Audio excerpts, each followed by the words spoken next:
Uy, good news! Alam niyo ba na si Mayor Go ay inalis na sa pwesto? At totoo ba na spy siya ng China? I-comment nyo nga sa comment section kung totoo ba talaga na spy siya. At alam niyo ba na yung vice mayor niya is pinagtatanggol siya? So, ano ba ang dapat gawin? Iimbestigahan din ba yung kanyang vice mayor? Tinanggalan ng Interior Department ng kapangyarihan si Banban Mayor Alice Guo na pangasiwaan ang lokal na pulisya ng bayan. Good news, good news.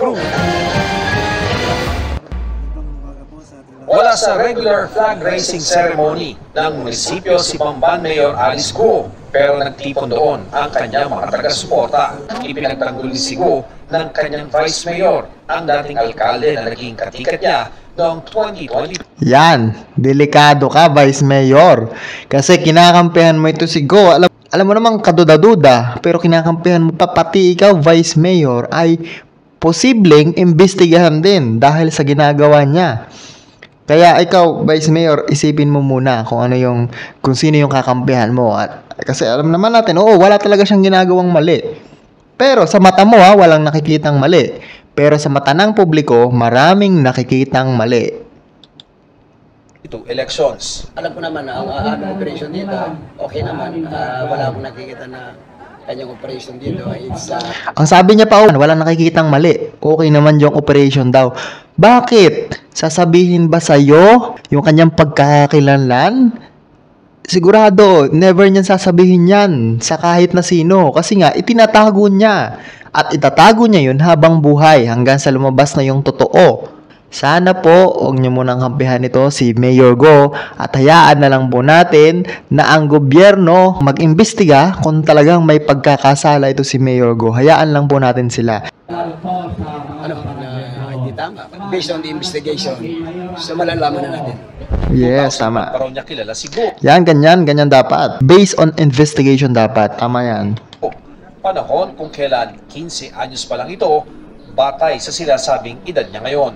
Nakilala ko si Mayor Alice nung ako'y mayor 2001 to up to 2004. So nagpunta sa ating tanggapan, sa ating opisina, na mag-apply sila ng permit para sa kanilang piggery.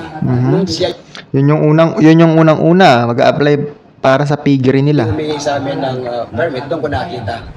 Sa ngayon, ay inanunsyo na ng Interior Department ang pag-alis kay Mayor Go ng kapangyarihang pangasiwaan ang local police ng Bamban. We will withdraw the deputization of Mayor Go. As a consequence, all the privilege attached thereto are revoked immediately, including its control and supervision of its local police. Naisumitin na rin ng kagawaran ang fact-finding report sa alegasyong dawit ang alkalde sa operasyon ng ni-raid na Pogo sa Bamban. Mahiwalay pang pagkwestiyon sa pagkakakilala ni Go na hindi masagot sa Senado ang ilang detalye ng kanyang kapanganakan. Kung napapansin nyo lang, yung mga Pogo business dito sa Pilipinas, parang halos sila lang din yung nagbibigay ng problema sa Pilipinas, di ba? Kaya kung kayo, i-comment nyo nga sa comment section kung dapat ba talagang ituloy yung pagpopogo na yan or dapat tanggalin. Kasi para sa akin lang dapat nga alisin na yung Pogo na yan kasi yun lang nagbibigay ng problema. Oo, nagbibigay ng maraming pera sa ating gobyerno. Pero yan din naman ang nagbibigay ng malaking problema sa ating gobyerno. O anong gugustuhin ninyo? Malaking pera o maraming problema? O na hindi masagot sa Senado ang ilang detalye ng kanyang kapanganakan at edukasyon. So eto pa yung malaking problema para dun sa mga nag-iimbestiga. Imposible naman na ikaw, childhood mo, hindi mo maalala yung tipong naglalaro ka nung mga bata pa. Kahit nga ako, 3 years old ako. Tandang-tanda ko yung mga nangyari sa akin before. Pero ikaw, napakatalino mong tao. Imposible naman na malimutan mo, di ba? Hindi po namin pwedeng i-detalye kung anong exactly yung findings namin. Pero we can say in general that we found very serious legal implications. Pwede pong parusa dyan ay either suspension po or pwede rin dismissal from public service. Ang mga natutuklasan, isasampa bilang reklamo sa ombudsman. We cannot dismiss, we cannot suspend. Wala kami preventive suspension. So, binigay na namin for proper disposition. If this is what the ombudsman wants. Nagpapatuloy naman ang hiwalay na fact-finding kay Go ng Office of the Solicitor General na ayon dito ay high priority. Nauna na nitong sinabing maaari silang magsampa ng co-warrant of petition kung may basehan na questionin ang karapatan ni Mayor Go na humawak ng public office. Sinisikap namin kunin ang panig ni Go. Sabi ng tumatayo niyang abogado, hihingi ito ng permiso sa alkalde para maglabas ng pahayag. Para sa GMA Integrated News, Ian Cruz, Nakatutok, 24 oras. So ayun, malinaw na kapag nagkasala ka talaga sa batas, dapat ka talagang parusahan ng batas. Alam naman natin na hindi basta-basta yung pinasok ni Mayor Go. Bakit siya naging mayor? Hindi ko talaga ma-imagine bakit ano nangyayari sa Pilipinas. So, isa lang ang magandang sagot dyan, alisin yung mga pogo na yan. Yan lang talaga nagbibigay ng malaking problema sa ating bansa, yung mga pogo-pogo na yan. At dyan nagkakaproblema pagdating sa mga human trafficking.